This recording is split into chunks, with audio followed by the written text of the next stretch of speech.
Intention setting for a documentary by Patrick Pelagi. Is this the right way to start? Okay, we'll just start. Hey everybody, this was made by Patrick Pelagi, and I'm here to share this voice memo with you. I'm walking on the side of the Blue Danube in Budapest. It's an amazing place, and I love it. I'm also wondering about what the next project will be. Hopefully, the next project is going to be a documentary called Type 1, and I hope it will be something we can all be involved in together. Let's start in reverse order of importance. Who am I? How is this important? And what is this? So, who am I? My name is Patrick Pelagi. I studied physics at the University of Toronto. Yeah, Toronto is an amazing place. I love it. I also studied journalism for a semester with Pulitzer Prize finalist Sam Tannenhouse, who worked for 14 years at the New York Times. I've also been called the youngest film producer for CERN, the world's largest physics lab. That's my short bio if I were to put it somewhere. I'm not a Hollywood executive or an industry insider. I just make independent films, often not expecting anyone to see them. But when they do, I'm surprised by the positive feedback, and I love that. With this new undertaking, Type 1, I'm hoping to make something that is both artistically and financially successful. I hope you can be part of this journey. Why do I do this? I want to create something meaningful, especially for an audience of young people who may need inspiration. When I was very young, I saw a short documentary, maybe less than 3 minutes long, on the Disney Channel. It featured Nick Jonas, who talked about getting type 1 diabetes and how he continues to thrive. That short segment made a huge impression on me. I thought, whoa, if Nick can do this, maybe I can be a star too. Not a pop star, but a different kind of star. There are so many ways to shine. But not everyone gets that kind of early inspiration. Social media has age limits, so my target audience would be people between the ages of 5 and 15. The idea is to inspire them to make good choices that lead them to become examples themselves. Also, my personal story with Toronto is relevant here. Toronto is where insulin was discovered. The Nobel Prize awarded for that work is on display in a library there. Every time I stepped outside my dorm, I thought, if they could save so many lives, what can I do to contribute? That's my source of inspiration.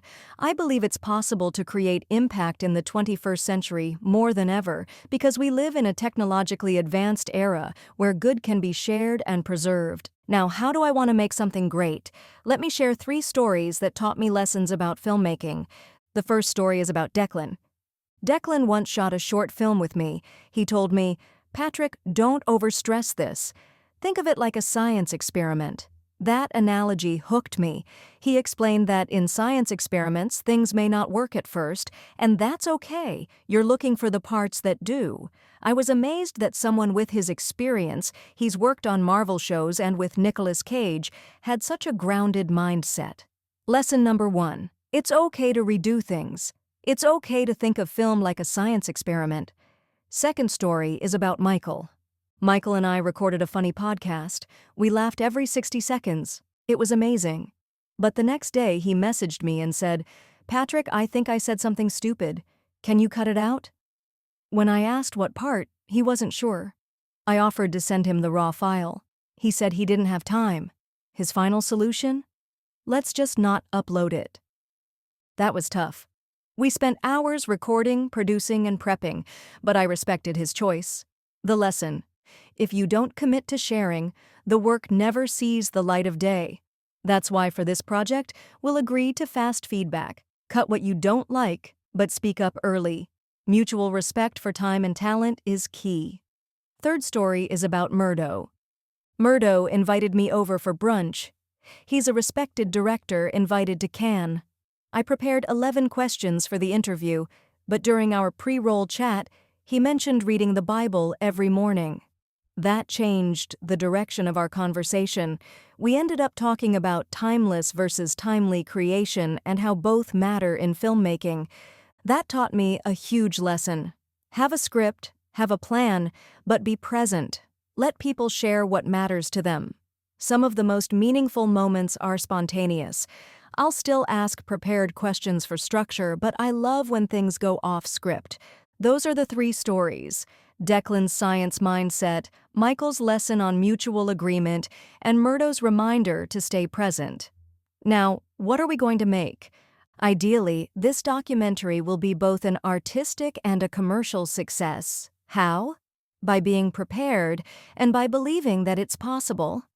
Type 1 will involve people with diabetes who believe that there's more to life than just a diagnosis. Life is amazing and broad. I'd love to invite Vanessa, Kate, Simeon, Jason, Ariana, Ruby, and more people as the list grows. The goal is to connect online so I don't have to travel, but I'll still be present using tech. We'll use a tool called Camo, which connects your phone to your computer so it works as a high-quality webcam. If you put your phone on a tripod, and I do the same, we can have a stable, professional setup from both sides. Recording this way can be repeated again and again, but if you have a better idea, tell me. There has to be trust. An editor, likely myself or a friend, will shape the final story. Some parts will be cut, and that's the nature of documentary filmmaking. But I hope you'll trust the process. How do we make this a commercial success? Everyone involved should be motivated. That means equitable rights sharing. I don't have all the answers yet, but I'd like us to make that decision together. I aim to submit the film to the Toronto International Film Festival in 2026. That's a high bar, and that's a good thing. If industry members see it, they might buy the rights for streaming platforms or TV. That would be a win for us. So this is my little voice memo. Thank you so much for listening. At some point, this will become a full plan. If you're interested, I can share more. The plan includes 4 dates, 2 actual recordings and 2 backups. This is a journalistic best practice. The first is for us to get to know each other. The second is for follow-up or final footage. Lastly, I'm also working on something separate, an open-source system that predicts blood glucose 20 minutes into the future using the Apple Watch pulse detection and the iPhone's data processing. Researchers in Ohio are developing algorithms like this, and I tested it with my own data. It works. And I want to bring this to everyone as an open-source tool globally. If that interests you, let me know. If not, no worries. This philosophy of trying, experimenting, and staying present, I believe that's what Type 1 is about. Thank you so much for listening. I appreciate you, and I hope to connect with you soon. Bye-bye.